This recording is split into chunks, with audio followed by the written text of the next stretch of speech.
الحمد لله والصلاة على نبيه اما بعد. مسلمانانو ورونو دا چنن په ټوله دنیا کې د کرونا د ویروس د یری خبري روانې دي. مسلمانان هم په کار ده چې د داسې ناکاره بیماری د پاره د قران کریم او د حدیث مبارکونه داسې وظایف شپه ورځ شروع کی چې د داسې ناکاره بیماری نه الله تعالی دوی ته امن ورکي او نور مسلمانانو ته هم دا وظایف چې من کوم کلیپ جوړو دا ورسي د ثواب او د خیر په نیت باندې. ګران مسلمانانو ورونو د داسې ناکاره بیماریو د پاره زمون په قران کریم کې علاج شته او په احادیث مبارکاو کې د دې د پاره داسې وظایف شته چې الله تعالی د داسې ناکاره بیماریو نه سړی بچ کړي. دا اول خو حدیث ده په ترمذی شریف کې د حدیث راوی دی عبد الله ابن خبیب رضی الله تعالی عنہ دی وای یو شپه تور تیاروا ډیره خطرناک شپه وا او من نبی له صلوات و سلام نادرکه کې نو بیا مو چې طلب کې نبی له سلام زمون په یره پوه شو چې کله موږ سره مخ شولو نبی له صلوات و سلام ماته عبد الله سی وای ماته داسې ویلې چې قل هو الله احد سوره والولا او معوذتين والولا یعنی اخیری دوه سورتونه درې کرته سبعی او درې کرته بیګایل ولا علی السلام تویلی تکفیک من کل شیء دا بتا تکافی وي د هر مصیبت نه. نو دا درې سورتونه اخیری د هر مصیبت نه د بچ کېدلو د پاره کافی دي. دا یو وظیفه شوله چې قران کریم نه ثابته شوله په صحیح حدیث د ترمذی شریف باندې. دویمه وظیفه چې د هغه قران کریم کې شته الله تعالی قران کریم کې فرمایي وما كان الله ليعذبهم وانت فيهم وما كان الله معذبهم وهم يستغفرون. الله زمون دی امت توای چې الله تعالی په دې امت باندې د مکی په خلکو عذاب نه راوستلو عذاب نه ورکولو یو خدای چې نبی له سلام په دوی کې ژوند دیو. دویمه دا چې د خلک استغفار غواړي. نو د دې آیت په تفسیر کې عبد الله ابن عباس رضی الله تعالی عنهما فرمایله چې وفيهم امانان صحابه کرامو ته خود امنون و د عذابونو نه د مصیبتونو نه النبي صلی الله علیه وسلم والاستغفار یو نبی علیہ السلام بل استغفار نو دا د خلکو د پاره د امن دو سببونه و. بیان ابن عباس رضی الله تعالی عنهما فرمایي چې فذهب النبي صلی الله علیه وسلم وبقي الاستغفار بس نبی علیہ السلام خو اسمرانه تله دی وفات دی اوس نو باقی استغفار فاتح دی. د دې حدیث نه دا ثابت د دې ابن عباس رضی الله عنهما دې خبرې نه دا ثابته شو چې په استغفار سره الله تعالی امت ته امن ورکړي د عذابونو نه د مصیبتونو نه د ویروسونو نه. نو حاصل دار وته چې استغفار ډیره وظیفه کول. یو انسان چې د ورځې او شپې استغفار لولي استغفر الله واتوب الیه استغفر الله واتوب الیه کم نس کنسل کرات الله تعالی به د دې په برکت سره د داسې ناکارو بیماریونو نه د دې په وظیفه په برکت سره الله تعالی د داسې ناکارو بیماریو ویروسونو نه انسان ته امن او حفاظت ورکړي. دویم نمبر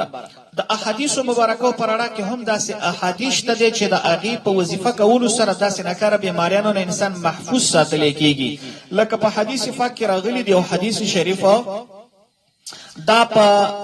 ابو داود کې هم دی په ترمذی شریف کې هم دی. ابن ماجه را نقل کړی دی چې پیغمبر علیه الصلاۃ والسلام فرمایلی دی چې دا الفاظ بسم الله الذي لا يضر مع اسمه شيء في الارض ولا في السماء وهو السميع العليم درې کرت د سحر د خوانو څوکلولي درې کرتې ماخام د خوانو څوکلولي. نو نبی علیه الصلاۃ والسلام فرمایي چې بیا نو د هیڅ شي ضرر نشي رسولای نه د یو بنده چې د الفاظ اولولي فيضره شيء چې بیا د یو شی ضرر ورسي یعنی یو سیز مصیبت په هم د ضرر نشي رسولای.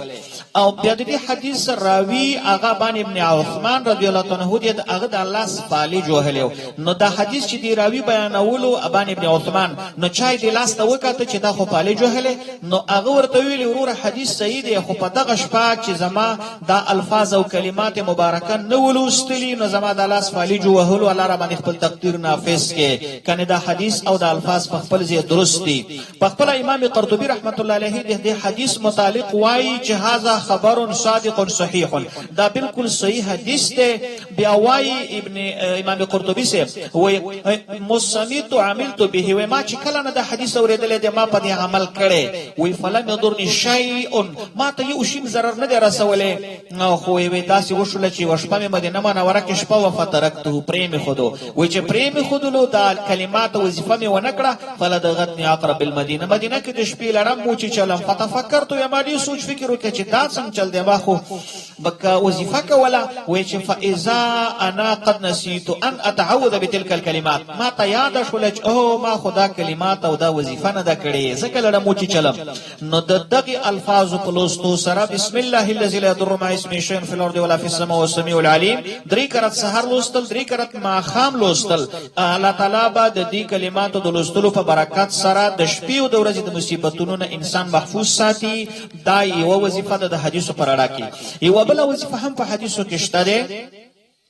اغه حدیث ته په مسلم شریف کې یو صحابي ابو هريره رضی الله عنه یو کس راغی پیغمبر علیه الصلاۃ والسلام ته ویلی ملقیت من اقرب بلدغتنی البارحه وی چې زه خو بیګاش په بیخي ما خوب کړي نه دي آرام می کړي نه دي بیګاش په لړم چې چلے ما نو پیغمبر علیه السلام ورته او فرمایل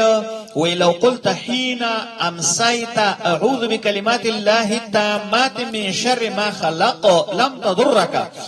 تضرك وی کچيري تا دا کلمات لوستلې وي چې اعوذ بکلمات الله التامات من شر ما خلق نو تا ته zarar نه وي رسولې نو دا بل وظیفه شولا چې د داسې ناکارو زهريله چیزونو نه یا د ویروسونو نه دی کلمات وظیفه سره انسان بچ ساتل کیږي اعوذ بکلمات الله التامات من شر ما خلق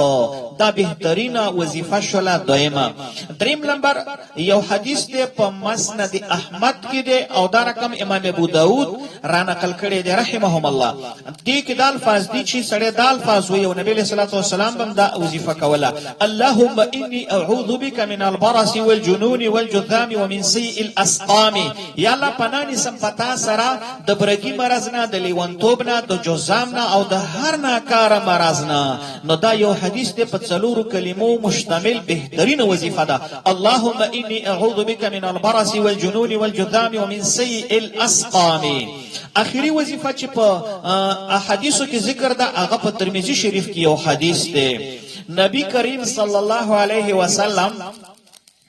هغه دا الفاظ به لوستل او صحابه کرامو به هم دا وظیفه کوله اللهم عافني في بدني اللهم عافني في سمعي اللهم عافني في بصري لا اله الا انت درې کرات دا الفاظ لوستل دي یا الله ما ته سلامتی زما بدن کرا ما ته زما سترګو ته سلامتی را زما غوږونو ته سلامتی را لا اله الا انت نشته مشکل کو شامه ګرځي نو دا الفاظ چې څوک لولي الله تعالی با د دغه الفاظو کلماتو د وظیفې په برکت سره